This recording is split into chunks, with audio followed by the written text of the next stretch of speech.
Pablo. Hello, guys. Welcome back to episode 21 of Pablo Talk. Guess where I am? I am in Oahu, Hawaii. That's a tongue twister to say. I cannot believe I'm here. I cannot believe I've been here for so long. I came here solo, you guys, and it has been the best time. And I'm just so, there was literally a fly that flew in front of the screen.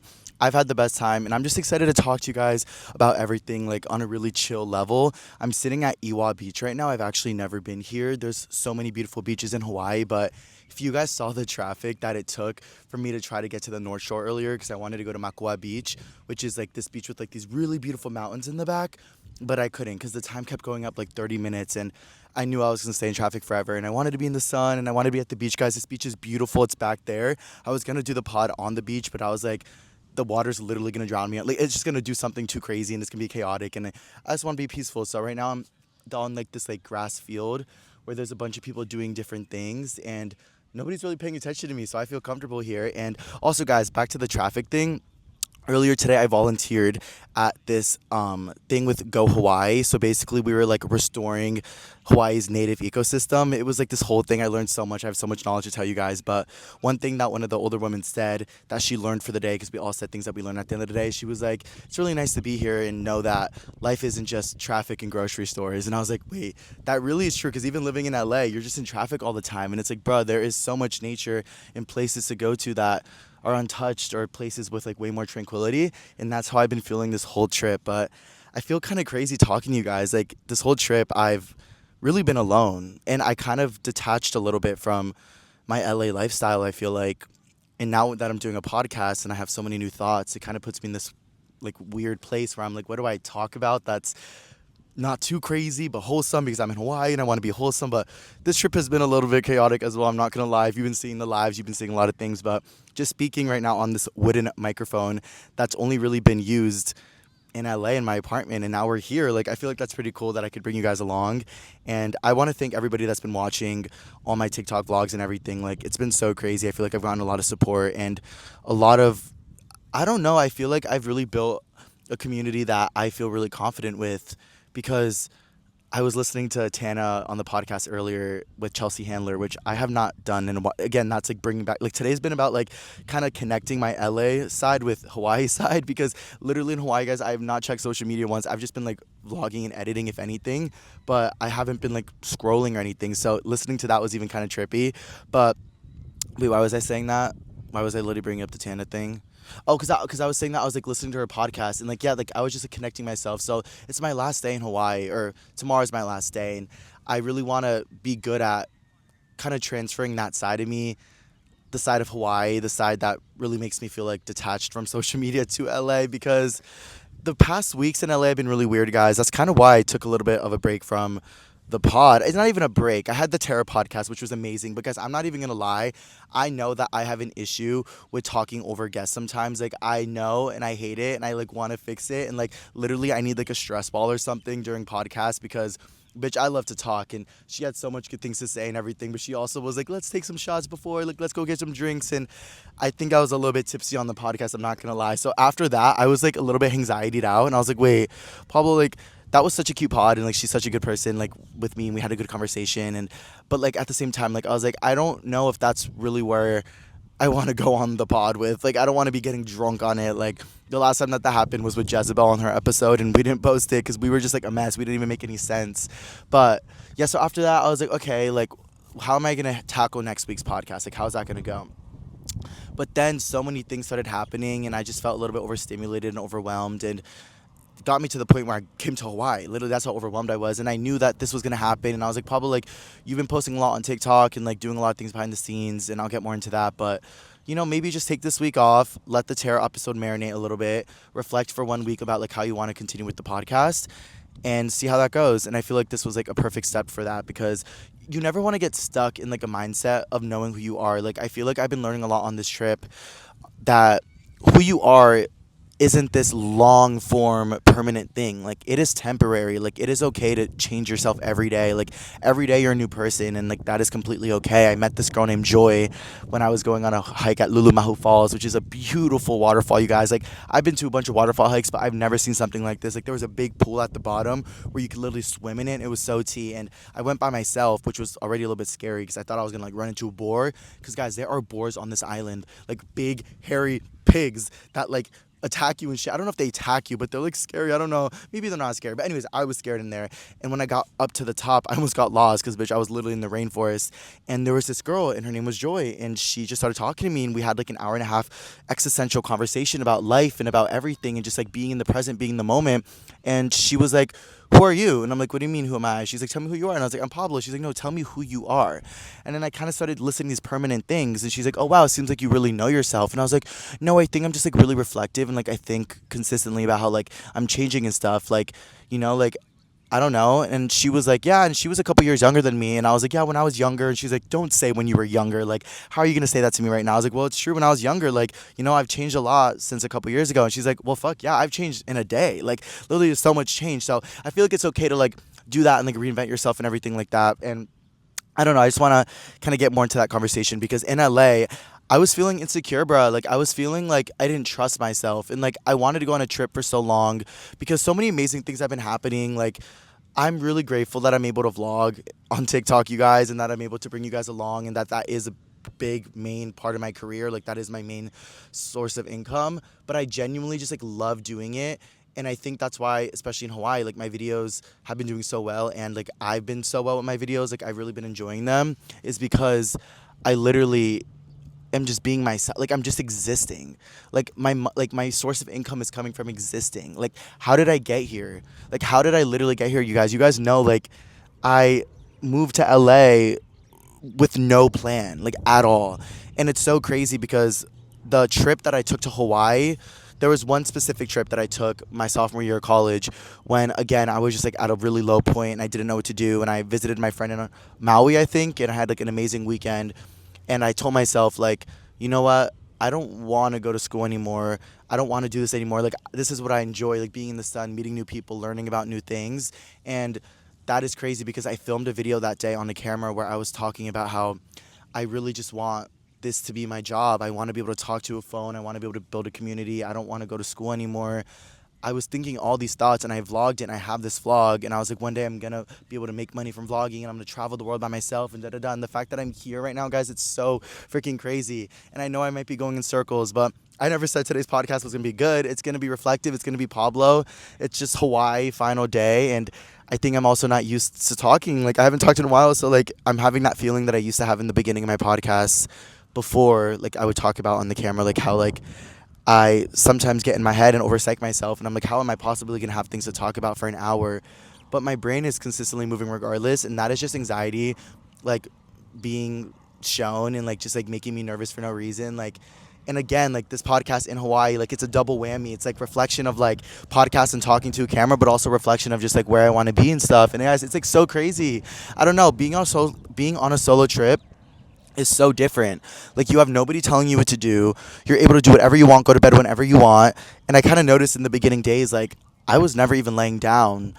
Like I was never resting because I just wanted to do everything. And that's nice, but it's also probably you should rest. But like I don't think that kind of stuff could happen when you're with people because everybody has a different schedule. People want to sleep, people are tired, people are hungry, people are this, people are that. But when it's by yourself, like you really just have the most insane amount of free will like you could ever have. And me and Joy also talked about that. She was like, let's talk about controversial opinions. And I'm like, like, are you about to tell me you're MAGA or something? Like, I'm like, wait, what are you talking about? And she's like, no, like, well, I didn't say that. I wouldn't have said that in the like middle of a rainforest. But she's like, I don't think free will is real. And I was like, what do you mean? She's like I learned about something in like neuroscience, and basically it's like our brains are so accustomed to working a specific way that they continue to work like that regardless. So something that I'm going to do right now as a reaction of something is something that's already been inside of me for years and has been manifesting slowly because every single thought is led to the next as like a chain, and like you kind of like you think that you're making a decision, but it's more so your neuroscience subconsciously deciding it. I don't know if that makes sense. And I was like gagged when she said that, and I was like, wait,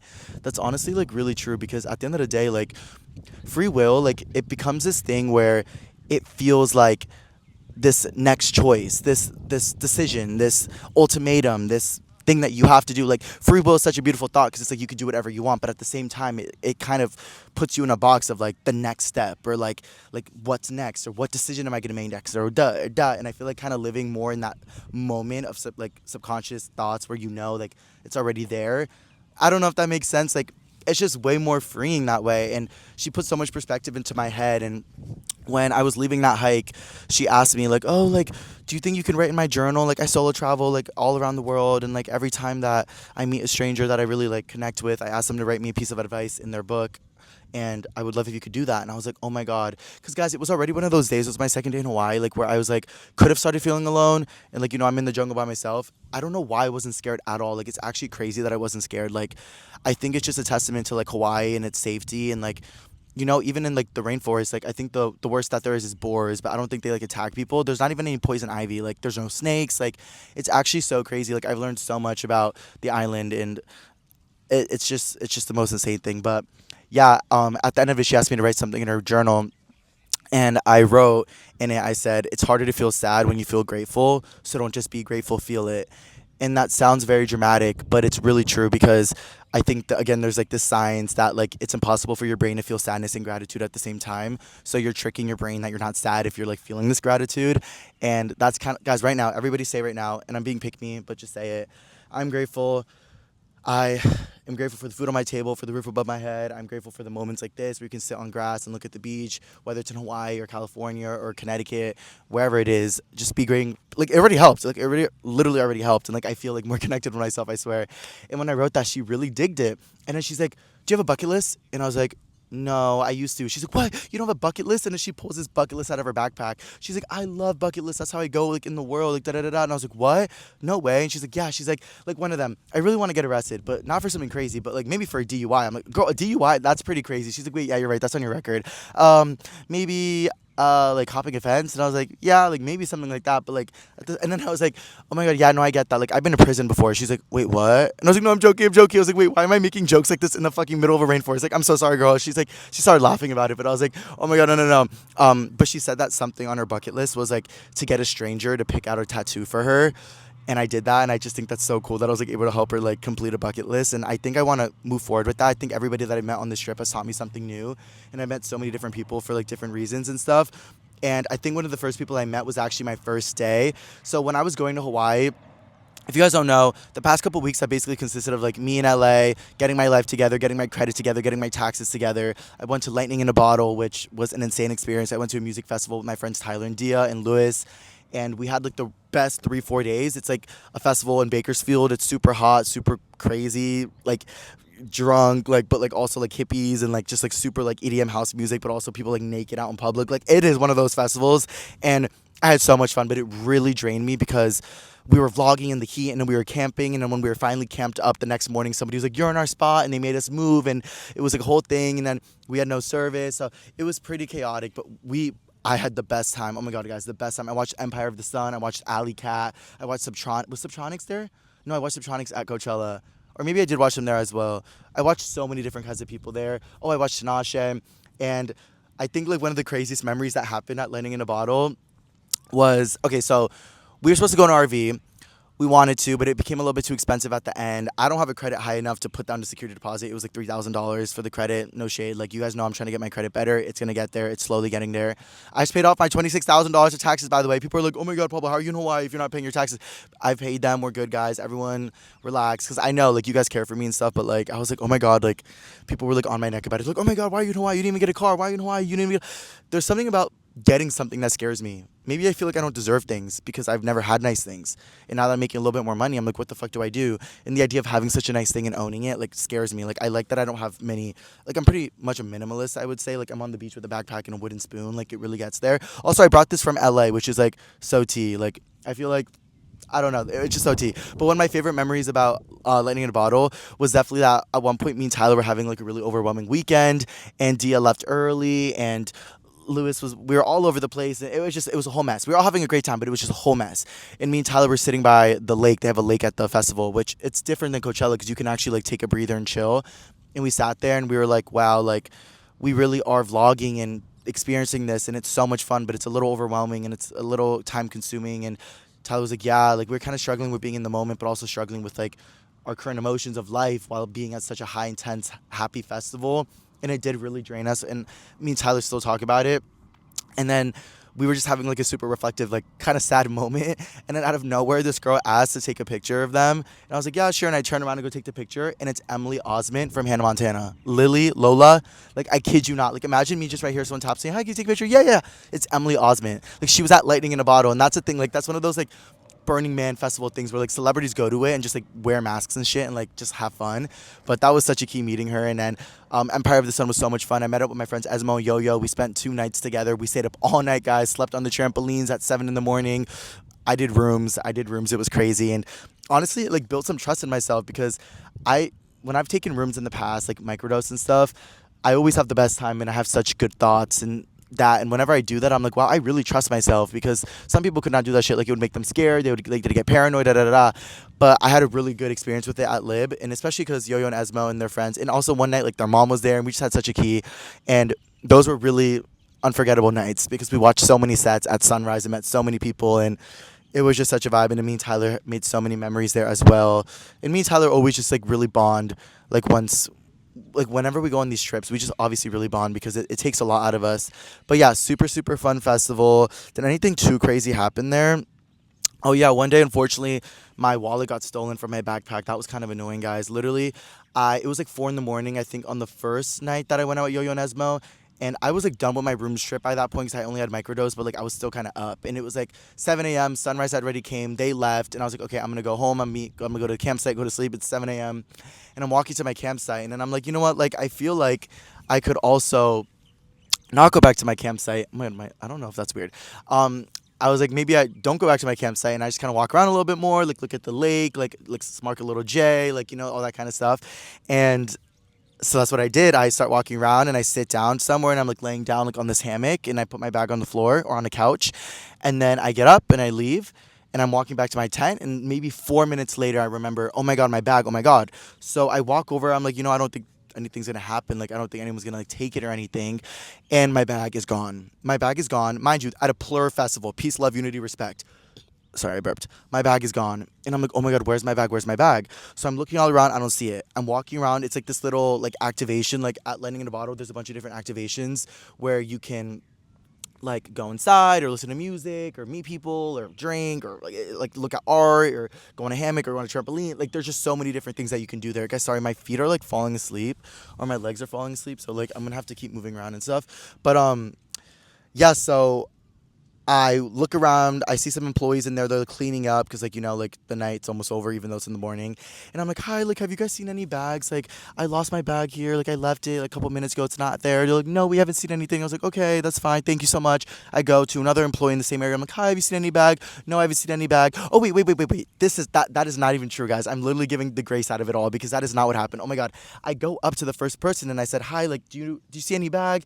They ignored me. They completely walked away and ignored me. And then I was like, what the heck? That was weird. So then I go to another employee. And I'm like, hi, like, have you seen, like, any bag? And, like, completely ignored me again.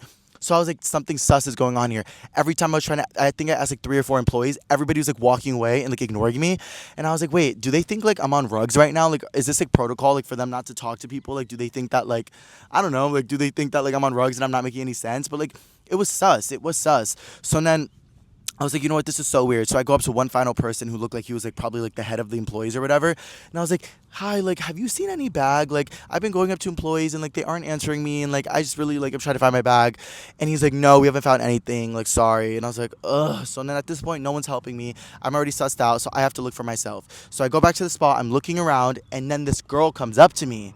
And the girl, like, she had like a beanie on. She was like all hidden and shit. And she comes up out of nowhere. She's like, is this your bag? And I'm like, oh my God, yeah, where'd you find it? She's like, oh, it was somewhere over there. And I was like, oh, where? And she like walked away and gave it. And I was like, okay, that was already a little sus. Oh my gosh, there's a plane, a big, oh, that's the army plane. I'm literally near the Air Force, I think, in Hawaii, like Pearl Harbor. I think that's what it's called. Oh my God, that's so crazy. It's such a big plane. Wow. Oh my God, I literally am gagged by that. So yeah, and then she's like, here's your bag. Yeah, she walks away. I get the bag, look inside the bag. My wallet's stolen. My wallet, my chargers, and my trinkets. My trinkets that I made that I took so long making, they're all gone. All the trinkets that I got and received for people through Plur, they're all gone. I was so irritated. I was so sad. But I was like, you know what? It's okay. But also, I don't think I ever made this clear, you guys. They stole my wallet, just my wallet. They poured they poured everything out of the wallet, which I was really confused about. The wallet was cool, but it was like $5 and thrifted. So I was like, wait, why are they stealing my wallet? But yeah, so that's why when I was like, oh my, they stole my wallet, my chargers, my batteries, my trinkets, everything like that. A lot of people are like, oh my god, this, that, this, that, this, that. I was scared that maybe they took pictures of my cars and stuff, but then I kind of let it go. Oh. Oh no. I was gonna say like I thought for a second that like because I recently got my car stolen again in Hawaii, which I'll talk about. I don't know if it was in Hawaii. I don't know what's going on, but I was like, wait, was it them? But I was like, no, because I had the card after that. But I was like, maybe they took a picture of it, but that wouldn't make sense because I lost it here, so that would have been like weird timing or whatever. But yeah, so that happened. That was kind of a bummer. But anyways, yeah, so I'm just saying like a lot of stuff was happening and these past couple weeks I was like feeling a little bit insecure with my intuition, my intentions and everything like that. So I booked a trip to Hawaii. I called my friend Drew. I was like, Drew, can you take care of Scoops, please, for a couple of days? He's like, yes, of course. He's like, but you need to go. You've been talking about this for so long. Like, just get it over with. Just do it. And I was like, okay, you know what? I'm going to do it. Pablo's going to do it. So literally, I think a day and a half before I came, I booked a flight. It was like $300. I was like, oh my God, I need this $300 flight. I went on Airbnb and I was about to buy the cheapest Airbnb. And then I was like, you know what, Pablo, like, you are so cheap. Like, you are so codo. It is not cute. Like, it is good to be smart with your money, but being cheap is not cute, Pablo, especially for you because I've been cheap my whole life. I literally don't think I deserve things for some reason. You guys know that. I drive a fucking old ass car, which I'm so grateful for, but nothing works on it and it's so stressful and it adds stress to my life. And I could buy another car. I just am so in my head about thinking that I don't own nice things and there's a reason for it. And how could I possibly own a 30, 40, $50,000 car? Like, I'm like getting EBGBs thinking about it. Like, I don't know if I want that much responsibility, but I'm getting older, so I feel like it's time for me to have some responsibility like that. And also, it could really help my credit by buying a car. But yeah, anyways, so I'm looking at Airbnb, looking at different options, and then I see this one hotel, and it's like $1,200 for the 7 nights, super nice balcony, super nice amenities, and I'm like, I don't know if I could pay that much. Like every time I come to Hawaii, I pay like $600, $700 for like a dark room in like a house. But this time it was like on the beach, looking at the mountains, 18th floor, top floor, like the best of the best. And I was on a lot of rants about it with Drew and my friend Indy and everyone, and asking what I should do, what I should do. And everybody's like, get the nice one. And I'm like, ugh, like I don't know if I could get the nice one, O'Shea. Like that sounds really like $1,200, like plus $300 for the flight. Like, oh my God. And then I lagged on it like Pablo always does. I lag sometimes because, I wasn't trusting my intuition. I wasn't trusting my instincts. That's the whole point of this podcast, maybe trusting your instincts. And I literally, guys, sorry if this podcast is all over the place. I have no like notes. I'm just talking to you guys from straight in my head. So I got it because every other thing sold out. I checked, like I kept lagging on it, and then I checked, and everything else sold out, and this was the only one. I was like, you know what? Maybe this is a sign. I gotta get it. I got it really fast. Bought it. Amazing. I'm like, okay, now I have a ticket in a hotel. I'll just walk around everywhere like I did last time. I'll drive. I'll bike. I'll do what I gotta do. I'll Uber. Maybe I'll go on a bus or two. I like strategically was trying to plan like where to get the Airbnb because I knew that I was gonna walk because I didn't think that you could rent a car. I didn't know you could rent a car at 24. Like I thought you had to be 25. And then somebody was like, no, you can get it on Turo, like, if you just pay extra. And I was like, okay, well, I'm not going to do that because I already spent so much. So the morning that I'm packing to go to Hawaii, I'm, like, on live with you guys. And I'm just saying things out loud and realizing, like, oh, my God, like, I'm really not going to be able to explore all the parts of the island that I wanted to because every time guys, this is like my 10th or 11th time coming to Hawaii. I started because I met a lot of amazing friends in college that were from Hawaii and they came to California for school. And then we all became best friends. And from there, I went to Maui 3 times. I went to Big Island 4 times. And now I think I've been to Oahu 5 or 6 times. And now I'm by myself for the first time. No, last year was or a year and a half ago was the first time. But I feel like with a car, it's crazy. So I got a Jeep. It was $1,000 for 7 days, because there was a $300 fee for being under 25 that I had to pay, which really sucked.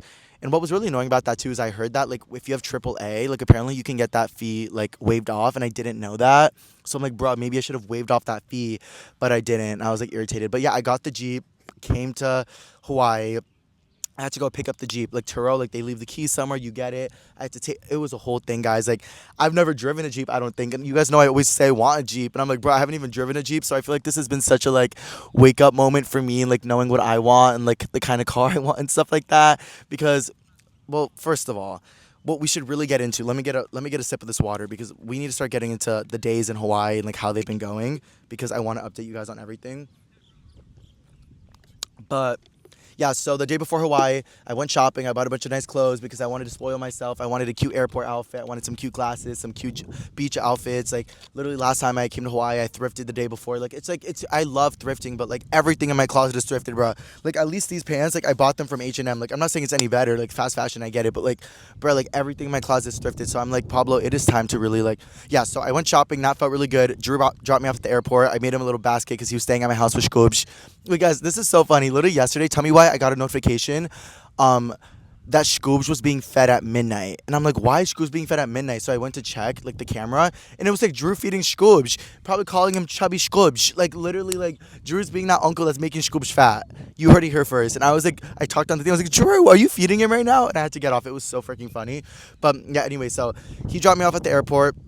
I took a deep breath because I was like, I really wonder how this is gonna go. Solo trip, Pablo. You haven't done this in a while. You've been wanting to go on a solo trip for so long. You've been wanting to go to Brazil. You've been wanting to go to Europe, but you're scared too. So maybe Hawaii, somewhere you're known with, you recognize, whatever. Maybe that's the place you can go to kind of start getting into your solo traveling era again. So I took a deep breath. I said, Pablo, we got this. And from there on, it got crazy. I didn't sleep on the flight at all because I was landing in Oahu at like 9:30 p.m. and I didn't want to like be up all night because it was the first night. So I didn't sleep on the plane. I edited some videos. I got a brand deal for Shadow, which is so funny. Shadow's finally paying rent, so I edited that on the plane for it's like a Father's Day brand deal. And then I bought hella food. I spent so much on that flight, guys, which honestly felt like tea and like adult vibes because I didn't like go through any lines at the airport. Like I just like hopped on the plane at LAX and then like I ordered food like from like the table like or from my chair, which was kind of tea. The food was ass. The food was ass. But yeah. And then 5.5 hours after, I was irritated. Oh my god, guys! Wait, is going live on a plane illegal? Because tell me why I bought Wi-Fi on the plane and then I randomly was like, oh my god, I want to go live, and I went live and it worked.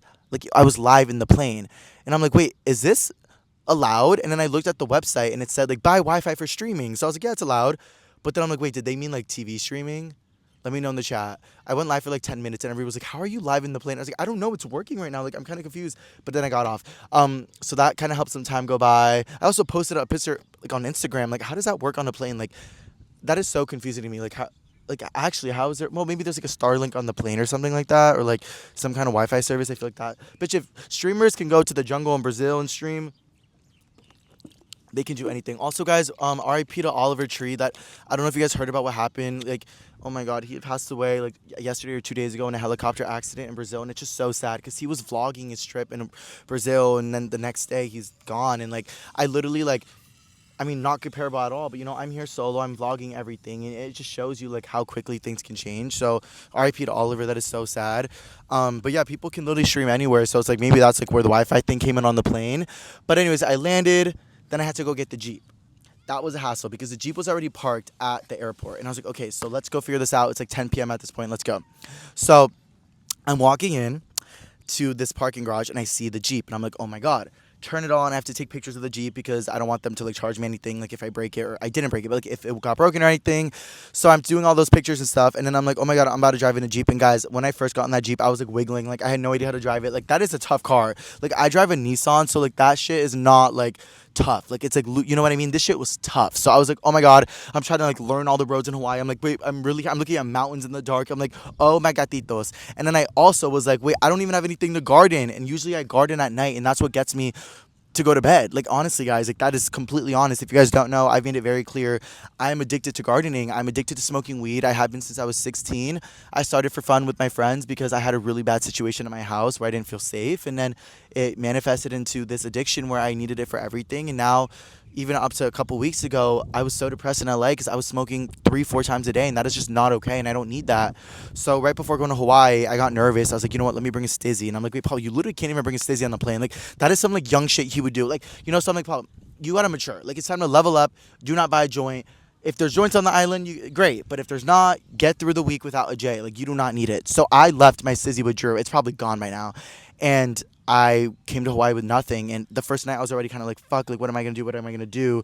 But thankfully, a lot of locals were kind of giving me advice on how I could go about it. But I still didn't want to like I didn't want to outreach to get J's. Like it felt like too much. Like I usually do like I know somewhere I can get it, but I like wanted to avoid that because I was like, okay, let me see like if I can go through Hawaii without it, guys. And I did. I literally, especially for the past couple of days, I have not been thinking about weed once during the day. There doesn't even seem like there's a time to fit in smoking weed during the day. And I think it's just because in Hawaii, there's so many things to do that put you in the moment that you don't want to get out of the moment. Smoking takes you out of the moment. Even after this live, guys, or this live, after this podcast, I'm going to go sit 30 feet away, look at the Iwa Beach, swim, eat a sandwich that I packed earlier, and listen to music with my headphones. Like, I'm just going to be in the moment. Like, and yes, gardening would be nice there, but at the same time, guys, gardening is a psychoactive drug that makes you either think more or think less. And I don't want to think more or think less. I want to think me. That is so cringy, but it's true. Like that is how I want. And I one of my biggest goals every time you can ask all my friends whenever we talk about our goals or things that we want or things we're manifesting, I just manifest a calm, clear, happy mind because mental health is real, chat. Mental health is real. I've been addicted to weed for so long. I'm so blessed to have so many passions and creative outlooks that help me, just kind of maybe rationalize that smoking weed isn't so bad because I'm like, okay, yeah, I smoke weed, but I also make money. I smoke weed, yeah, but I also am creative and passionate. Yeah, I smoke weed and I have a good body, like no, like that doesn't mean anything. It's more about your brain. Just because of physical and materialistic things that you have, no, it's your brain. Your brain is what matters. And I came to Hawaii with nothing, and I was like, fuck, what am I gonna do? What am I gonna do? And I let it go the first night. Went to my Airbnb, fell asleep. Everything was cool. Also, I'm so behind on Love Island. We need to get into that. Fall asleep, whatever. I wake up the next morning. I'm having the best day ever. I have the Jeep at this point. I'm like, oh my God, like I cannot wait. Like we're going to go to the beach. We're going to take the top down of the Jeep. Oh my God, oh my God. So I go outside, get my Jeep, and I go park in a parking lot because I'm like, okay, I'm going to film a video of me taking off the top down. I feel like that would be aesthetic and I want to do it. I read on the instructions of the churro. Do not take the top off if you have never done it because if you break it, we will charge you $3,000. That seems like a threat. So I'm like, oh my God, like, do I want to do this? But I'm like, yeah, like, that's the only reason why I literally paid for this is like so that I could be able to do that, right? Like, I don't know. I feel like a Jeep top down, not top down. Like, bitch, you might as well have gone a Toyota Corolla like, at that point, like, for $300. Like, no shade, but like for real. So I'm like, okay, so I'm looking at videos on how to do it. I think I have a good grasp on how to do it. I mentally locked the fact that if I break this shit, I will pay $3,000 because for this experience, there's no way I ended up in Hawaii and I'm not going to have a freaking top down. Like, I'm sorry. Like, that's just where my brain was at. So I start taking the top down. First thing I have to do is unzip the back window. I take it from the right to the left. Halfway on the left, the zipper is stuck. And I noticed that the zipper teeth on the left side, where you need to go all the way around to completely take off the back window first to get the side windows off, is stuck and it's open. So either the wind opened it or it's a broken, I don't know what it is, but it is not coming off. It is not coming off unless I rip it off, break the zipper completely, which I cannot do, obviously. So I'm trying to tug it, but I'm trying not to break the Jeep. It's my first day. I was really nervous about breaking the Jeep, but now that I've kind of been here, I realize Jeeps are rugged and there's really no such thing as breaking a Jeep. It breaks itself, honestly. But so I'm like, oh, this isn't working. So I start texting on that on Turo. I'm like, hey, like I want to take off the top down, but like I can't without the back and it's not coming off. Like, what do I do? He's like, hey, brother, that's okay. And I'm like, okay, yeah, but like, how do I fix it? And he's like, no problem. And I'm like, what? And I was like, do you have a number I could call you on? Because like I don't. He wasn't responding. He was, but he wasn't giving me any advice. So he's like, yeah, call me. So I call him. I'm like, hello, hi, this is Pablo, like with the Jeep. And he's like, oh, what's up, brother? Like it was like a local on the island. Like he's speaking pidgin. Like just such a local guy, the sweetest, nicest guy. And I'm like, oh, like I was just calling because I was trying to take off the teeth of I was trying to take off the top of the Jeep, but it's not coming off. And like I really don't want to break it because I saw that you said da da da da da. He's like, oh no, it's all good, brother. It's all good, brother. Like that's Hawaii for you, brother. Aloha. And I'm like, yeah, aloha, bro, but like, how do I get it off? Like, I just want to like learn how to get it off. Like, can I get it off? Like, should I get it off? He's like, bro, that's how it is, bro. Like, that's your Jeep. That's the Jeep life. Am I right? And I'm like, yeah, it is. Like, is there any way I could fix this? Is there any way I could take it off? And he's like, just treat it like your own Jeep. Treat it like your own Jeep, bro. Brother, treat it like your own. I don't, guys, this most aloha, chill, local guy telling me, yeah, bro, who cares that the back isn't coming off? Aloha, bro. That's the island. Aloha. Aloha, baby. I spent $1,200 on this. I spent $1,200. So I'm like, okay, what do I do, sir? Like, I just want to, is there any way to get the top down? Da, da, da. He's like, okay, what it sounds like, brother, is you don't want to break it. You want to be respectful. I really, really appreciate that. But I've had a lot of Jeeps in my life. That's what Jeeps are. Have you ever driven a Jeep? I was like, no. He's like, okay, yeah. Jeeps are like that. They break. The zippers break. Here, how about this? You got my word. If you break it, I won't charge you. And I said, okay. He said, I'm a man of my word. And I said, okay, I trust that you're a man of your word. But bitch, I live in LA. And man of your word, I have been burned by man of my word. Burned by man of my word. So maybe we got some contracts in place because no shade, like I cannot like pay this $3,000 right now. And he was like, yeah, like I got you, bro. Well, again, I'm saying this in a super respectful way. I was like, oh, okay, like, are you sure? Like, I don't want to cause any hassle. And he's like, yeah, if it makes you feel any better, I'll write it down. And I was like, yes, please, that'd be so amazing. So he texted me writing and saying, like, you will not be charged for any damage if anything on the top. And I really appreciated that. He was really, really nice about it. And he basically gave me permission to break it. He literally gave me permission to rip off the zipper to get the back down. So I've really been trusting nature this trip because if it started raining, guys, I would have no way of fixing it super fast. Like I don't even know how that would get fixed, but well, like it would, but there would still be a back part open because now there's no zipper to like complete the right side, if that makes sense. Like the back would just be flapping. Anyways, so I get permission to do it. He tells me to treat the Jeep like it's my own. He tells me that he won't charge me or anything. So I literally rip it off and it comes off. And I'm like, okay, that's what he told me to do. Like, I think it was probably already broken and he felt bad.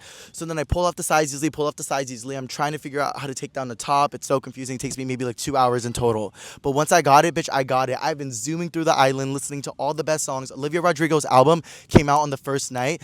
Second night that I was here, I've been able to listen and learn all of her songs while driving through the North Shore, driving through West Side, East Side, Waikiki, everywhere, blasting this, not through Waikiki. I haven't actually even been to Waikiki once, except for the fireworks, which is crazy, but that's not even in Waikiki. Literally last time and almost every time I'm in Oahu, it's like super easy to be in the touristy areas because you don't have a car or anything. But now that I had a car, like I kind of made it a mission to stay out of Waikiki. I think I might go tonight for breakfast or for dinner or something because I do love it and I do want to get one of those caricatures. I feel like it'd be fun, but yeah, it's been a moment, guys. I've been reflecting a lot on the car. In LA, it's hard for me to listen to music and really listen to the lyrics. And I think here, since I'm more present, like it's definitely a lot easier. And the Jeep has given me the opportunity to explore so many different parts of the island that I've never been able to explore. Like some of those include, well, the first night I fell asleep. The second morning I woke up, and then I went to my okay, yes. The second morning I woke up, I took down the top of the Jeep, and then I wanted to go to a beach. So I started driving to a beach that I found on TikTok that was like a super beautiful beach, and I drove there and had the best time listening to music, going on the coast and everything. And I stopped at this little local breakfast shop called Countryside Cafe, and I met this girl named Char, and she was my server. And then towards like the end of me eating, I was like, oh, I'm like visiting, like do you know anywhere I should go? Like do you have any recommendations? And she was like, I have a secret beach for you. Like, I want to tell you this secret beach. And I was like, oh my God, I would love that. Like, I'm like a vlogger and I would like love to vlog. She's like, okay, yeah. Like, I'm gonna tell you, just don't say where it is. Like, don't say the name of it or anything. I was like, no, I wouldn't. I like, yeah. She tells me where it is. I'm like, oh my God, I have a secret beach on lock. Because guys, in Oahu, in the islands, tourism is really heavy. Tourism helps the economy in Hawaii, but at the same time, it pushes native Hawaiians out because gentrification and people are coming here with all this money, buying the houses, buying the apartments, buying the condos, all these white couples, all white families coming for vacations. But then when it really comes down to awful events like the floods that happened earlier, the Maui fires, tourists are still swimming in the ocean as people just died on their land. You know, people are going to Waikiki and surfing when the actual valleys and the mountains are flooded here, you know, and they're not helping. And that's a really big issue. And also with these beaches, it's like a lot of them are becoming overpopulated because tourists get access to them, and then the locals don't have their private beaches anymore. Which, you know, I've thought a lot about it, and at first, not at first, no, it's not. It was never at first, but I'm gonna be honest. Living in LA, you don't really. I love where I'm from, but you don't really feel this huge like identity like to like the nature there. Like, you know, it's kind of like, oh, it's like cement and it's like people pollute and people litter. Like I don't, obviously, and like there's homeless people and like it's really sad and there's a lot of disparity and there's a lot of disconnection between the wealth and the poor, and like you know, you start to think about the sad things that you wish you could change rather than all the beautiful things that you love and you want to keep to yourself and you want to keep the same. And for me, it's been a lot of understanding and knowing that, because the first day that I went to that beach and I found it and I recorded it, it went viral. A lot of people loved it, and it was a lot of locals were also like, thank you for not saying where it was and the name and everything.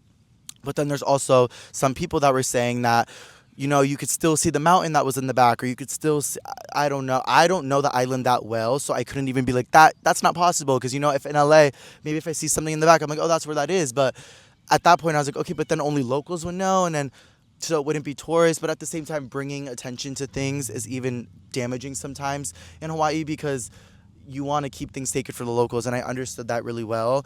And I have been very I've been very aware with that and trying to move forward in a different way of, yes, I'm here. Yes, I'm here to experience new things and go to new places and see cool secret places, but I'm also mainly here to bring awareness to the things that locals do want attention on. And things like that. Today, I did a huge volunteering experience, which was so amazing. I worked with Go Hawaii. We're not worked with Go Hawaii, bitch. Get this LA influencer out here. I went with Go Hawaii. It's like I just looked it up, like volunteering near me, and there was this opportunity to do weekly restoration day, which is basically where you go into the jungle and you pick invasive species and you plant native plants. And guys, just a quick rundown before I get back into the to my week. I learned so many things that I want to tell you guys about. Tell me, well, actually, let's just go in order. Let's go in order, Pablo. It's okay. You'll get to that. We're still on. I got here on Wednesday night, so Thursday. This is the Thursday day of the Secret Beach and everything. I parked my car after the beach, got some food, went on live with you guys, just talked about how amazing it was. And then that night, I went out for some quick drinks. I was on live. I got some drinks, got ready, but I didn't get drunk or anything. And then I came back a little early, maybe around 12:31, went to bed. And then next morning, I woke up like maybe like 5% hungover, and I was like kind of upset with myself, and I was like, oh yeah, Pablo, like try not to drink this trip because you want to be like fully present and stuff. So Tuesdays when I went to Lulumahu Falls, I met Joy. We were at the top of there. I hiked the whole thing by myself. Super fun. I felt super connected with nature. I was super gagged. That's also the day, guys, that I texted Bretman Rock asking if he wanted to hang out. Oh my god. Okay, so Bretman is super sweet, and I met him at an event in LA last year because I worked with the soda brand, and they asked me to go to an event, like a car wash event, like for the soda brand, and like film a vlog about it. And when I got there, they're like, oh, like, hi Pablo, we're so happy you're here. Like, would you be willing to interview somebody? And I was like, yeah, who? And they're like, Bretman Rock. And I was like, Bretman Rock? What? Where is he? And they're like, right there. He's right behind me. I was like, oh my god. And then I turned around and was recording for the interview, and he was immediately like, Pablo, oh my god, hey Pablo, oh my god, hey bitch, I love you, like I love your Hawaii vlogs, like I keep up with you. Like he's like, oh my god, you stayed in a hostel, like you're from Cal. Like he knew everything, and he's like, I'm a big fan. I'm like, no way. And he's like, and we did the interview, he made a joke about the musty thing, and he's like, you're never musty, like you smell amazing, like just being so sweet and nice to me. And he's like, whenever you're in Hawaii, let me know, like don't stay at a hostel like again, because last year I stayed at a hostel the last day because I wanted to extend my trip for one day. And when I went to go sleep in my room, there was like an old man shirtless sleeping with like one eye open, and I was like actually terrified. So I slept on the couch outside, and everybody was like, do not do that, Pablo.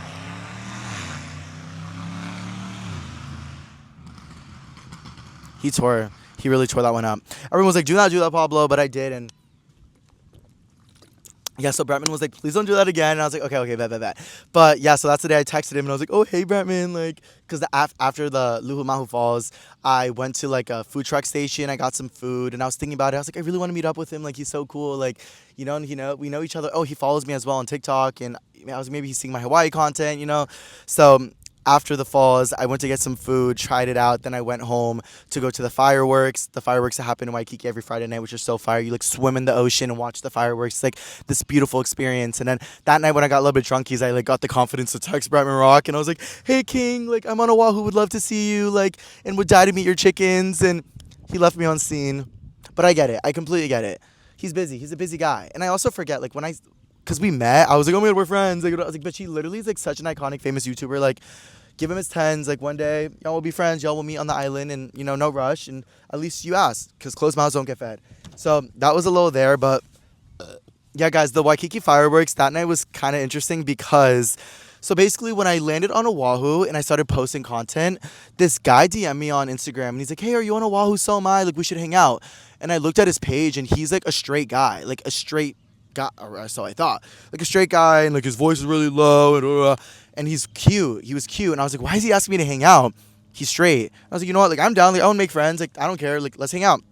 So we're kind of texting nonchalantly, like nothing too crazy, and he's asking me if I'm going to go out that night. And I'm like, yeah, I am. And he's like, oh, are you going to the fireworks? I was like, yeah. He's like, oh, do you want to go to the fireworks together? And I'm like, oh, to be honest, I'm like vlogging. So like, real.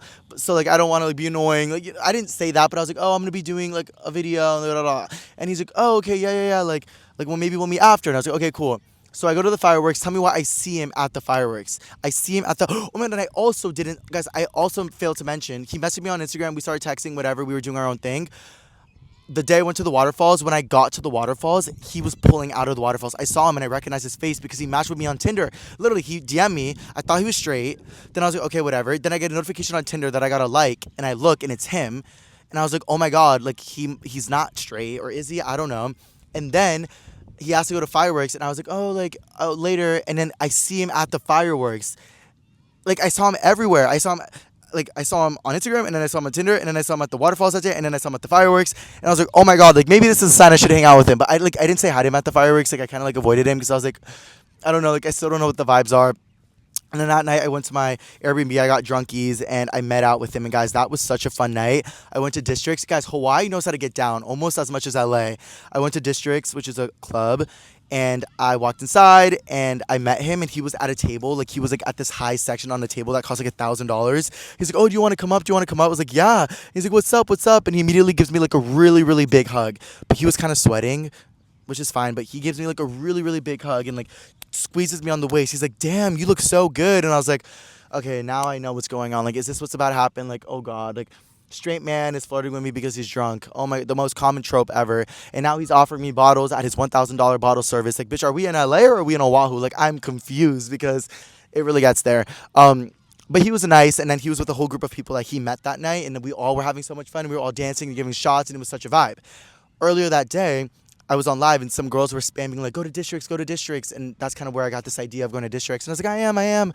And then those girls came up to me and like, oh my God, hi. Look, we love your videos. We're big fans. Like, it's so nice to meet you. I was like, oh my God, hi. Like, and we took pictures and everything. And then I brought them up with me. I was like, guys, come on. Like, let's be friends. Like, and they're like, yes. And they became besties with us. And then from there, we went to another club, Scarlett's, which is like a gay club in Oahu, guys. And there's a lot of drag queens, there's a lot of gays there, but there's also a lot of straight people because in Hawaii, there's like an army military base. Guys, oh my gosh, there's like this group of like kids like walking by me as I'm talking about like army base and straight. Like, let me like be a little quiet, like, so that, yeah. Yeah, there's like an army base here where people literally like they're stationed here, and like there's a lot of DL people in Hawaii. Like that's just like a known thing apparently. Like a lot of DL army men or whatever. So like a lot of them are there. So it's a key. I'm not gonna lie. So a lot of them are coming up to me. A lot of them were talking to me. A lot of them were hanging out with me. One guy was telling me to take off my shirt because he said we were so hot. So then we both took off our shirts, and then he was telling me that he never gets drunk and the night was full of firsts and that he wanted to do a lot of firsts. And I was like, oh my God, like yeah, like same, like I love firsts. And he's like, yeah, like we're so hot and young, like why not? And I was like, yeah. And then he's like, let's drink more, like I never get drunk. And I'm like, okay. And like we're drinking together, and he's like rubbing his like body on me. I remember like he's just being super broy with me and like touching me and everything. And then he's like, oh, like I want to do more first. And I was like, do you smoke weed? And he's like, yeah, like, oh no, he's like, no, I don't, but like I'm down. And I was like, okay, well this girl just gave me a J outside, like because I ended up finding a joint I ended up, what was it, the day that I went to the first beach, Makua Beach, after I put down the top of the Jeep. I met supporters at the beach, and they were so sweet. And then they told me that they had some gardening stuff, so they invited me to their car, and we hotboxed their car. And then they gave me some gardening stuff. Also, one of the supporters was like heavily flirting with me, guys. Like when he met me, he was like grabbing me, and he's like, God, like you're so fine, you're so sexy. And I realized he was a little bit drunk. He's at the beach, like, which is fine, but he was like really flirting with me. And it was him, this girl, and this guy. And I was like, oh my God, yeah, like, what's up?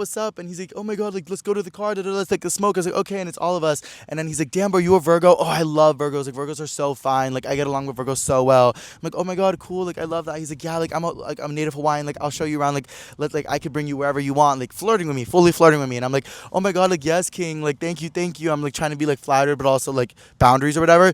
And then the girl, his friend, was like, yeah, like he's so sweet, da-da-da, like my boyfriend over there was saying this earlier. I was like, oh, you have a boyfriend? She's like, yeah, he's over there. And I was like, oh, cool. And then the guy who was flirting with me, he's like, oh, are you single? I was like, yeah. And I was like, how about you? And he's like, no. And I'm like, no? And I'm like, oh, okay. And he was like, he's flirting with me. I was like, oh, okay. And then I see the girl look, and she kind of like looks back at the guy next to us, like the really silent guy that has not made like one peep throughout the whole time. And I'm like, what? And then she's like, they're dating. And I'm like, you're dating? And they're like, yeah, we're dating. And I'm like, this man was literally flirting, calling me sexy, calling me hot. We were hotboxing cars, telling me he'd be perfect with me. He gets along with Virgos in front of his boyfriend. Again, are we in LA? What is this fucking throuple shit going on? But honestly, they were super teen, super nice, and they gave me a J, so I was down for that. And they got me into the next conversation when I was at Scarlett's, and the guy was like, I want first. So yeah, I had that J. And we go outside, and we started smoking it, and then, I think we smoked a little, and then that's when I lost it for the night, which I was so irritated about. And then we just were both really drunk and really close to each other. And then he kissed me, and he was like, oh my God, like it's our first, like, da, da, da, da, like, and I was like, oh my God, like, a straight guy just kissed me, like, fuck, like, and he's so hot, like, oh my god, like, I thought we were just being friends, and then it somehow got really freaky, and then he somehow, like, said that he wanted to get spit in his mouth, and one thing led to another, and it just was, like, really crazy, and, like, a really interesting night, and, like, we were all just, like, living our big ones on an island, and, like, I know, like, I don't know how it got there, but, like, yeah, like, I spit in his mouth, because he asked me to, consensually. A straight DL Army trade man said that he wanted to experience a lot of firsts, so I spit in his mouth. And he liked it. Yeah, so then we met back with all of our friends, and we didn't make out or anything, but we just kissed, and we're still kind of being weird about it. But the spit wasn't like a, it was like a, next. Anyways, oh my god, I'm getting flashbacks. Oh my god, guys, yeah, I just had to have fun. It was my first night. I had to have fun. I'm not gonna lie, and I've been going through a lot emotionally. So, God forbid I had a kiss. God fucking forbid. So we go back in the club. And then the guy that I went to the first bar with, the guy who got the table and everything, he also came with us to the second club at Scarlett's, which is then where I met this next guy. But when we were going into Scarlett's, I remember he's like, oh, like, I could pay for your entrance, but are you going to talk to other guys? Bitch, the entrance was $7. Like, yeah, I'm going to talk to whoever I want. So then that guy was, like, kind of mad at me because he paid $7 on me, and I was talking to someone else. But I'm like, God, like, what am I going to do? So then he started talking to me again. He started flirting with me again. He started buying me drinks. I'm like, okay, he's back, whatever, da, da, da. We ended up going to an afters that was open till 6 in the morning, which was so tea, guys. I did not know Hawaii had afters like that. So we all Ubered there. It was me, the guy with that had the table, the one that matched with me on Tinder, the one that was seeing me all around, the one that messaged me on Instagram. It was the two girls, the supporters that I met and brought with me throughout the whole night. And then now it was that straight guy that we met at that bar and his best friend. So we all go together. We're at the afters, having a key, having fun. It's vibe. It's really fun. But then the guy that kissed me then started kissing somebody else. I think he's like started making out with a drag queen, which period, as he should. But I was like, okay, I think he's in his era where he is just experimenting, like, as he fucking should, and I love that for him. And that's when I like was like, King, like, I know we had a moment, and I know you're in love with me, but you gotta do you, boo. Like, you got a whole world ahead of you, bitch. You got it's like that one sincere quote from Love Island. It's like, I got a fish and another fish. It's not like I'm gonna throw one fish back in the ocean. I'm gonna take both fish. Like, you know what I mean? Like, go the fuck off, King. Like, I live for you. Like, honestly. So, and then I love that for him. So I was like, go off. And that girl was super pretty too. I was like, hey. So, but I was like, now I don't like have someone to, like, entertain. And I was just like sad. No, I'm kidding. All right. And then I'm like dancing, whatever. I sent my mom $750 that night. I was like drunk and emotional. And I just felt bad. Because, like, she sent, like, in a group chat to my family, like, hi guys, like, I'm having, like, a host event, like, at my, like, job for, like, sipping and painting. I would love if you guys could come. It's $75. And I was like, oh, my mom is really doing her big one, trying her best. Like, even though she's a bitch sometimes and, like, I don't really like her sometimes, like, she, like, is at least trying. And I think that's tea, like, for a mom to be putting so much effort in, like, her own business. So I sent her that, and I was like, you know, go off. And she was like, oh my god, Pablo, like, I'm so happy. And it made me feel really good. I'm not gonna lie. Like, after a long chaotic night of, like, spitting in a straight boy's mouth, like, sending my mom $750 was, like, the perfect balance of, like, fixing it. So that was really nice. All right. And then that night, I ended up going back home, maybe like 4 or 5 in the morning. I was so mad because I wanted to smoke the J when I got home, but then I lost it. And I was like, you know what? This is a sign. I lost it. Like, I came here with no weed. I barely even smoked. The only time I smoked was at the car that one time with those supporters who are not my friends. And yeah, so I was like, you know, like, whatever. I go to sleep, wake up the next morning, hungover. Like, I was so hungover. I was like, oh no, like, I'm hungover. Like, fuck, what do I do? And I just went about my day. That's the day that I drove to the North Shore to get bonsai bowls. If you guys know, bonsai bowl is my favorite bowl. I started getting it at college, and I love it so much. It, like, hits home. It makes me feel safe. It's just the sweetest, nicest acai bowls, and it literally inspired me. That's why I've always said I want to make my own acai bowl place called Pablo's. All right. But so good, and I wanted to try, like, one of the original ones here. So I drove an hour and a half to the North Shore to try this bonsai bowl, and I was so hungover, but I figured that a bonsai bowl and a nice beach day could help as much as it needed to help, and I did that, and it fucking ate. I went to Bonsai, got the bowl, then I went to a beach nearby, which was right next to Waimea Beach, which I've always really wanted to go to as well. It's super blue beach on the North Shore. I don't know what the one I even went to was called, but it was like right next to it because Waimea was a little packed. So it was like more of like a secret beach, which was so beautiful. And then, yeah, I just rotted at the beach all day. I laid in the sun. I sweat. I fucking it was just a whole journey. And a local told me at the beach that day, they're like, "Oh my god, like a hangover in Hawaii is like impossible. Like just go in the water and like tan." And I'm like, "Okay," and it worked. It literally worked. It was so tea. Like in this beach too, there was like a hill where people were like sand surfing. Like it was just such a vibe to be there, and it really helped with my hangover.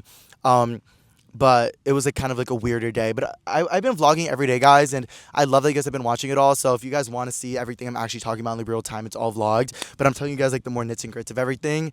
And then that day, I'm at the beach like fixing my hangover, and the girls from the night before, the supporters that met me on the live, they started calling me because I gave them my number because they were so sweet. And I was like, we're gonna be literally best friends forever.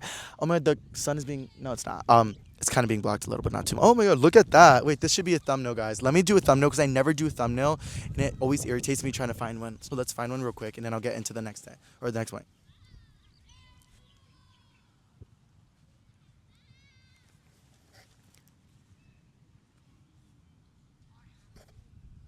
Okay, there has to be one of those there. Oh my god, bye. That was so cringy. Anyways, so then the girls start calling me and they're like, "Hey, like you ready to go outside tonight?" And I'm like, "Oh my god, girl, like no way." And they're like, "Yes, remember Moani's?" I'm like, "Oh my god," because I came at the perfect time where the biggest bar club. It's like if Beaches WeHo closed down, everybody would be there. Like that's what was happening here. She's like, "Everyone's going out. We need to go." And I'm like, "Okay, like you're right. You're right. Like you are." So I left the beach, drove home, an hour and a half on the coast in the night sunset. So beautiful. Listen to my favorite songs. Then I stopped at Zippy's to try some local Hawaiian cuisine. So fucking good. Then I went home, got ready on live with you guys, and then that's when I met them out. We didn't go to Moani's because there was like a 2 hour wait. Everybody was there, but everybody was still in the same area, so it was so fun. So we ended up going somewhere called Key Club. That's a key. Key Club. That is where some shit happened. I don't know if you guys saw the story on TikTok because we got like a supporter, Krusty Tons, posted it. But basically, I'll try to tell it a little bit. But I was getting drunk. I went on live. I was going bar hopping, getting a little bit drunkies with you guys, which was so fun before I met the girls at the club. And I went to this one new I went to this one new bar because there was nobody in there and it was right by my hotel. And I walk in and they're like, "Hey, what's up? Like we just opened. What's up? Get a shot." I was like, "Oh, I want a margarita." They pour like the literal servers are drunk. They pour an entire thing of tequila. They get me fucked up, bro. And I'm just talking with them. I'm yapping with them, having so much fun with them. They're loving my humor. And if somebody made like a Reddit thread being like, "Pablo's terrorizing the locals in Hawaii, like at the bar," bitch, we were all having fun. And also, most of the people I was talking to on the live weren't even local. Like the owners were, but they were living for me. They gave me the drink for free. They were like, "Wait, you're so funny," like, cause like they were telling me how to make beer. And they said it was with yeast, and I was like, "Wait, with that kind of yeast?" And they're like, "What yeast? Like yeast infection?" I was like, "Yeah." And they're like, "Oh, like I actually don't know." And then so then they looked it up. I was like, "Wait, can guys get yeast infections?" And they're like, "Wait, I don't know either." And then they looked it up. Like we were having a fun time. Or I think so. I don't know why we were talking about yeast infections, but it really got there. So I got drunk at that bar. Then I went to Key Club. I walk in. I find the girls. We're having so much fun. We're drinking, dancing, everything. That's when we see this really tall hot guy, like soup guy's like the most hot guy you would ever think. Tattoos, black hair, 6'3", big muscles, hot. And I'm telling the girlfriend, I'm like, "Oh my god, you should flirt with him. You should flirt with him." She's like, "No, why don't you?" I'm like, "Girl, he's straight." And she's like, "Oh my god, no. Like, do you think so?" I was like, "I don't know." She's like, "I don't know. We'll see. Like, we'll go through the night." And she's like, "Oh, but like, if he's not, like, you should talk to him." I'm like, "Girl, we'll see. Whatever." So we're going through our night, whatever.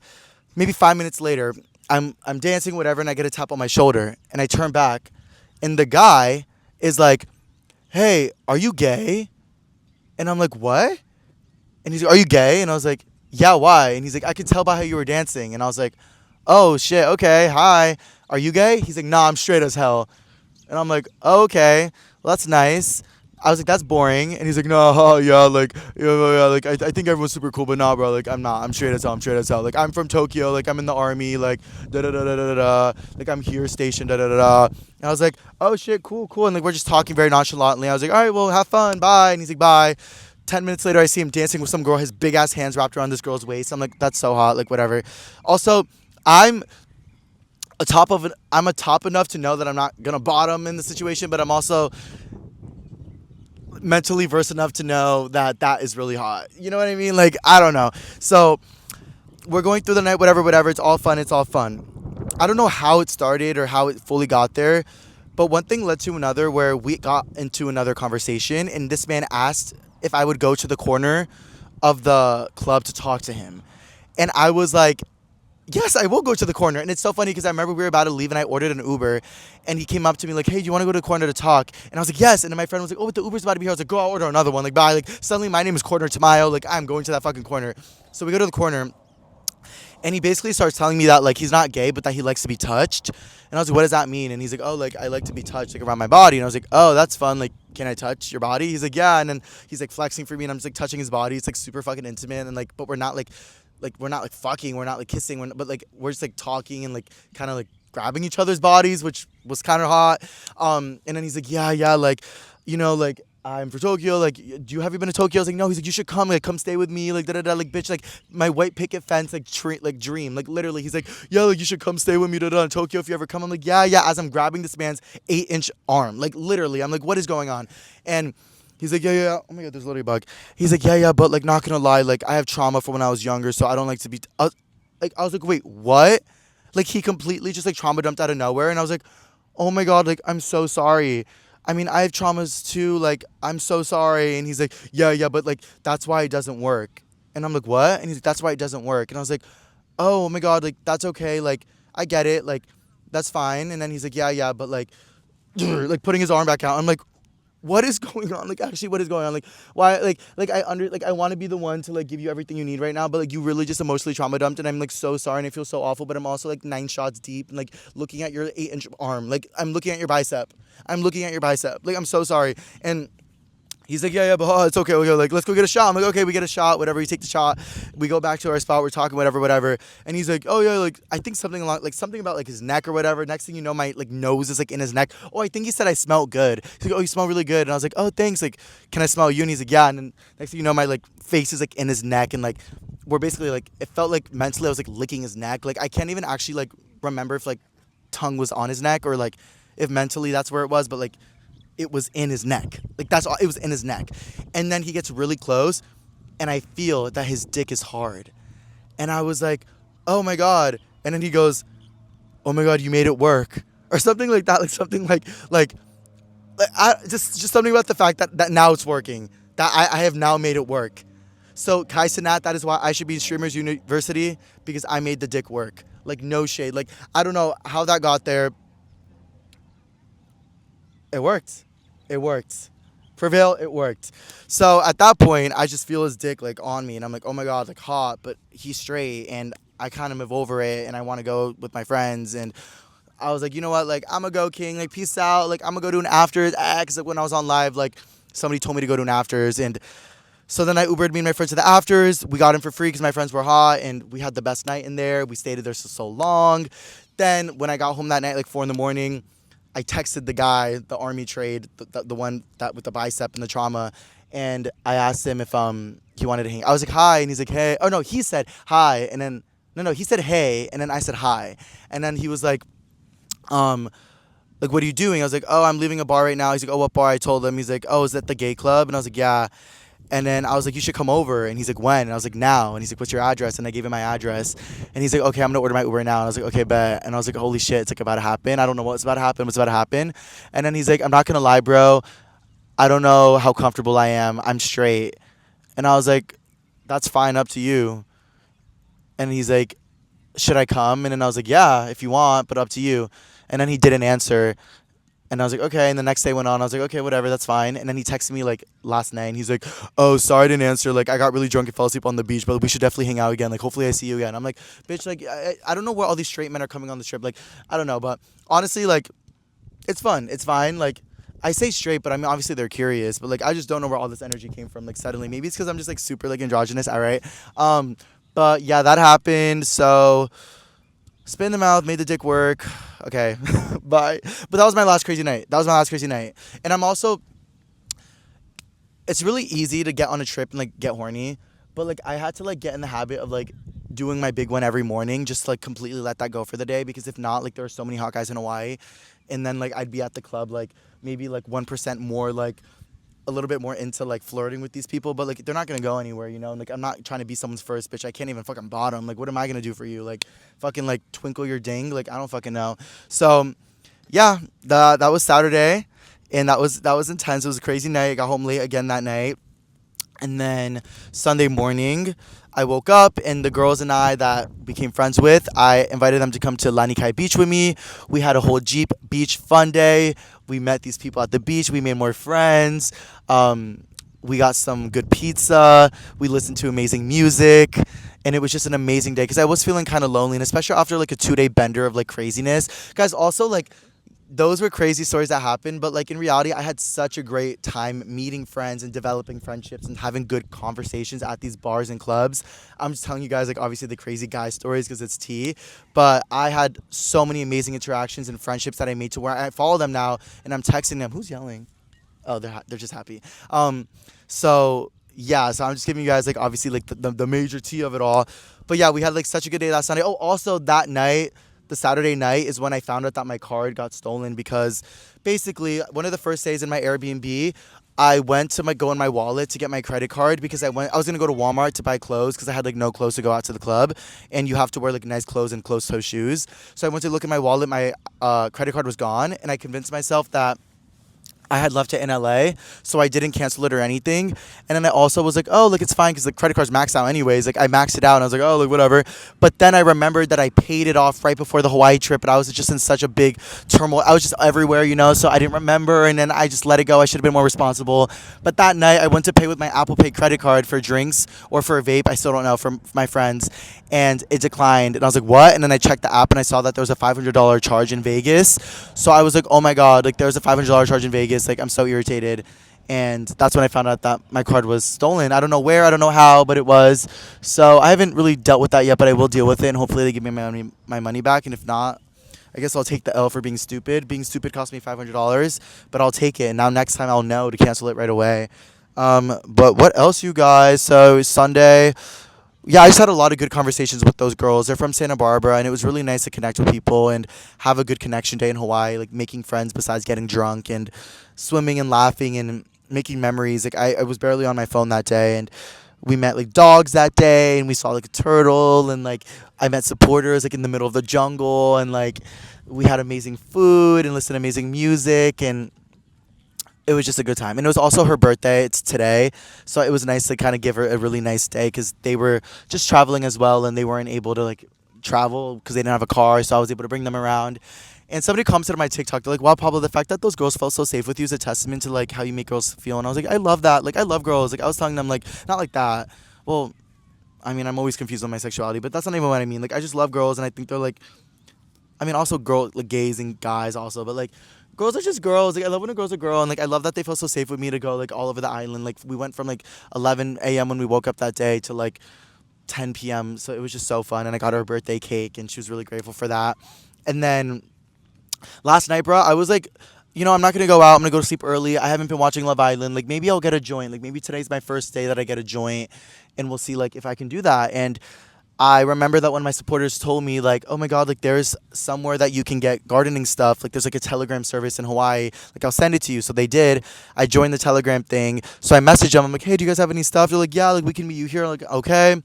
They're like, it's only cash or crypto. I'm like, okay. Go to a store to get cash back. You need your card. Another one needs your card. Another one, I don't have my card. I didn't have my card. I was at the beach all day. My credit card was stolen. I don't even have a physical debit card because it like bent one day, and then I just never ordered a new one because bitch, I'm like, that's like young ho shit to just use Apple Pay everywhere, but I like needed to order it. Like, there's some things that will be getting dealt with after I get back from Hawaii for sure.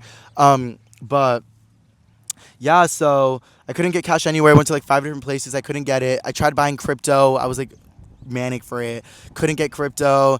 So then I just told the guy, it's okay, like I'll take an L. And right as I took the L, I started driving home, and I passed by like this shop that said like THC. I was like, no way. So the only joint they had was like peanut butter breath. So my mouth smells like peanut butter. I'm so sorry. But that's what I bought. I smoked a little bit, went home, went live, watched Love Island. Then I woke up this morning and I went to volunteer. So that's where we're at right now. Volunteering was really fun, you guys. I learned a lot. Basically, I just looked up on Google like places to volunteer in Hawaii, and I found the weekly restoration day at Pia Valley, which is basically every Monday where a group of people, whoever volunteers, goes into the jungle and like fixes everything. Because here's some fun facts, guys. I talked about a lot of drama, but let's talk about some nice fun things that I learned as well. Okay, so allegedly conspiracy, Hawaii used to be all brown. Like, there used to not be much green. It was like a lot of, I don't know if it was dead plants or dead forests or just mud or whatever, but it was all brown. And in 1930, there was a campaign to make Hawaii green again, which sounds crazy if you know what I mean, but to make Hawaii green again, not again, to make Hawaii green because all the rain that there was in Hawaii, because there's a lot of rain here, was sliding down into the water and like making the water dirty and like gross, I'm assuming, or something along those lines, because there was nowhere for the water to get stuck. There was nothing for the water to get absorbed by, if that makes sense. So it was just like kind of destroying Hawaii a little bit, and it was causing a lot of muds and everything like that. So that's when they brought a bunch of invasive species here to start creating new trees and new plants and new this and new agriculture, so that it could all be dealt with, and it could the rain could help, and the rain could stay in that forest, and like agriculture could grow and everything like that. So that's what they did, and it worked at first, but then these invasive species started getting very chaotic, very outgrown, and it's one thing for something to become a little outgrown, but then it's the next thing when a specific plant kills other plants and animals need that plant to survive, or the insects that are here that are in charge of getting the other insects aren't able to do that because they don't have the plant that they need for their habitats, because a strawberry guava tree was brought from who knows where, you know what I mean? Like, that's like how it is. So I learned a lot today about biocontrol, which is using one living organism to attack another living organism. So, for example, the strawberry guava trees here, those are invasive and they're bad for the ecosystem somehow. I'm not sure specifically, but what they do to mitigate that is they drop insects from planes to land on these trees. These insects will lay their eggs on the leaves of the strawberry guava trees, which leave these little bubbles in the leaves, which take up more space of energy, which sucks out the energy from the tree, causing it to die. Like, isn't that crazy? Or like, mongoose were brought to Hawaii to eat rats, but then the mongoose like didn't survive because they were nocturnal or something. Like, I don't know, like that. And then also like they brought what did they bring? They brought a specific type of animal to the island as well. I'm not sure which one it was, but then oh no. Yeah. They brought a specific animal to eat something, but then it ended up eating native birds instead. So, and then that they got overpopulated. Now all the native birds are disappearing, and Hawaii, for what it was known as, is like disappearing because of these invasive species. So now it's like a whole like tackle to like kind of always fix it and keep it going. And people come to Hawaii just to travel and just to lay on the beach, but one day, if people don't keep helping, like, the invasive species could take over, but they're not letting that happen, and that's what these amazing volunteer groups are there for. And I just learned so much about all that, and we took out coral, what was it called? Coral berries, which are invasive species and kill other plants, and I took out probably hundreds of those today. We planted a bunch of native plants. We learned so much about everything. We took care of the aina, which is the land. It was just amazing. We did chants to say how grateful we were for the ocean and for the jungle before working on it. And it was so funny because people there were like, "Oh man, where are you from?" I'm like, "LA." They're like, "What are you doing from LA?" Like, because it was a bunch of like local people like there, like doing like their big ones to help. And like, "Oh my god, we've never had like a tourist come out." And I'm like, "What?" Like, I thought that was tea. So guys, you guys should definitely go check that out. GoHawaii.com. It was super fulfilling, super nice to like learn about the culture and everything like that. I met so many amazing friends there that we got their socials and everything, which was really nice. And then, yeah, after a chaotic weekend, it was nice to just be chill and wholesome. And then after I went to go get poke at Foodland, I by accidentally dropped the poke, which was so embarrassing, and I had to get a new one. And then I went to my Airbnb, and I've been chilled for like an hour, and then I came here, and now we're at Iwa Beach, and we're just relaxing. And we have tomorrow left in Hawaii, and I don't know what I'm going to do yet. I think tonight after this, I'm going to go in the ocean. I'm going to eat my sandwich. I'm going to chill a little bit. And then I'm not too far from home, so I'll drive home, get ready. I want to do dinner. I want to get dressed up nice. I haven't worn my cute outfit yet, so I want to get dressed up nice and do that. And then, yeah, maybe I'll walk around Waikiki, just explore a little bit. And then tomorrow, I don't know. We'll see what I still have to figure out. Maybe I'll go on a sunset cruise. Maybe I'll go on another waterfall hike. Maybe I'll go on a boat. Maybe I will do a luau. I'm not sure. We shall see. But Stai's birthday is literally the next day after I get back from Hawaii. So I do want to be a little bit rested because it's like a 4-day bender trip in like a mansion with all of his friends. And we're going to be drinking and shit. So I'm like, oh God, Pablo, like you got to like chill a little bit because it could really get there. And then literally, guys, I'm like really busy. Like I get back from Hawaii. The next morning, I go to Stai's birthday trip. Then I get back from the birthday trip. And guys, I don't know if you guys know this or not, but I got a really exciting opportunity. I was invited to VidCon, which I'm really, really grateful for. I don't know how or I don't know why. I don't know. My manager's just like, you got personally invited, and I'm going to find out more details tomorrow what that means. Maybe they'll just give me a pass vlog. Maybe they'll let me do a mini panel. I don't know. There'll be a bunch of cool things. I don't know. We'll see. But yeah, I got invited to VidCon. I asked for a +1 or a +2 so I can bring somebody or my friends. I would love to do that. and we shall see what they say. But that's happening right when I get back from Sty's birthday trip, and then I have to go to Connecticut for my sister's graduation, and then I wanted to go to New York for Pride, and then when I get back from the East Coast, I'm going to Lollapalooza in Chicago with Tyler. So there's just a lot of things going on, and just important to chill and be in the moment. And you know, I just gonna remember back to when I was up in that waterfall and I was talking with Joy, and we were just having that intense conversation about ourselves and where we want to be in life. And you know, it's so fun to live on edge and go, go, go, go, but it's important to just be in the moment and understand that change is inevitable, and that what really matters is the nature around us. And I really want to take her idea of writing down, like asking strangers to write down things in a journal, because I want to solo travel a lot more. But besides that, guys, I don't really have any pop culture things to talk about. What's going on, right? Love Island's going on really great. I love Mel. I know a lot of people hate Mel. I'm living for Mel. Maybe because I was crazy and toxic like her at one point. But she's not even that toxic. Like, God forbid a girl cries. Like, bitch, like, y'all bitches be sad when the guy leaves you at the club. Like, I was kind of sad when Straight Spit Boy, like, left for somebody else. But then, you know, I had to move on. So I can imagine being in a villa for, like, a couple of days, like, or where it feels like weeks. So, you know, you never know. And also, all these Love Island people, none of them deserve hate unless they're, like, fucking weird people. But, like, we've all experienced things, guys. Like, I think we have to give them a lot of grace, like, for what they're going through. Like, it's not easy to be in the public eye and be going through an emotional relationship and getting dubbed and snubbed and all that kind of stuff. So W all them. I'm excited to get back into it. Excited to go to LA, but I'm excited to be here as well. All right. And yeah, guys, I think that's it for Pablo Talk episode 21. I hope you guys enjoyed. I really did enjoy talking to you guys. I think I just got a lot of things off my head. I really want to say I'm really grateful to everyone watching me, guys. And I think that I've been in my head a lot recently about just social media, because okay, I genuinely do things on social media only because I enjoy them. Every video that I film is because I would do it in real life, is because I want to do it regardless. And I feel like some people recently have been calling me a little performative. Not a lot of people, but some people are like, oh, you're so performative. And I am performative. Like, I know that. Like, I am literally filming content so that people can enjoy it. Like, that is the definition of performative. But I'm not doing shit. Guys, I enjoy going viral. Yes. You know, I've had viral moments, and I've retracted from that, because recently it's about intention, not attention. And that's where I'm at. But just the whole performative thing, guys, like, I'm really just trying to be myself. And I do think sometimes people give me a lot of shit on the internet, and I get it. I'm growing and I'm annoying sometimes, and I know that, but I genuinely am just living my life for myself, and I love that I'm able to bring you guys along, and I'm so grateful for it. Everything I do is because I want to do it. All the friends I have is because I want them to be my friends, and all the decisions I make is because I want it, and I'm really grateful to be in that spot. But I was feeling a little insecure for a while about the fact that it feels like people like to, like, make fun of me or poke fun of me, or that I'm like the butt of the joke a lot of times, or that it's easy to call me a word because I'm Pablo and I don't really care that often, and I act like I don't care and things. But I'm moving a lot intentionally.